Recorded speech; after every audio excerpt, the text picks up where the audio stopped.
Monsieur le préfet, je n'aurai pas la cruauté de vous demander de qui sont les mots que je vais citer. Je consacrerai beaucoup d'argent aux banlieues, dans l'éducation, la formation, la rénovation urbaine, les services publics, les transports, l'activité économique. Je n'accepte pas qu'on soit résigné à laisser se développer tant de ghettos scolaires et urbains. 3 ans plus tard, car vous l'aviez deviné, il s'agit des propos du président lorsqu'il était candidat, une évidence s'impose. La politique de la ville est le parent pauvre de l'action gouvernementale.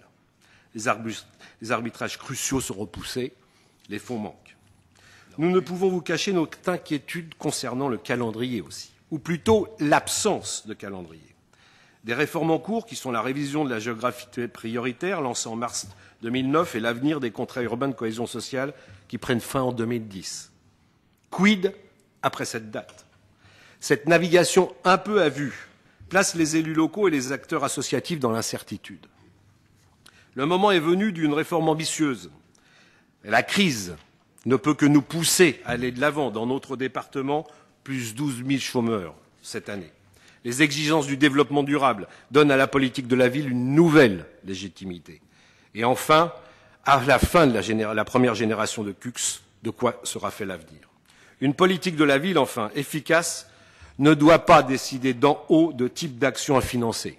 Au contraire, elle doit encourager et financer les actions qui sont efficaces parce que décidées par des acteurs locaux sur la base de réalités concrètes. Quels seront donc, et voilà ma question, les projets? Y aura-t-il un ANRU 2, avec l'annonce du plan de rigueur, mais aussi au regard du désengagement de l'État depuis trop nombreuses années, les craintes de voir la politique de la ville devenir une branche complètement morte de la politique gouvernementale semblent se justifier. J'espère que vous allez me démentir. Merci.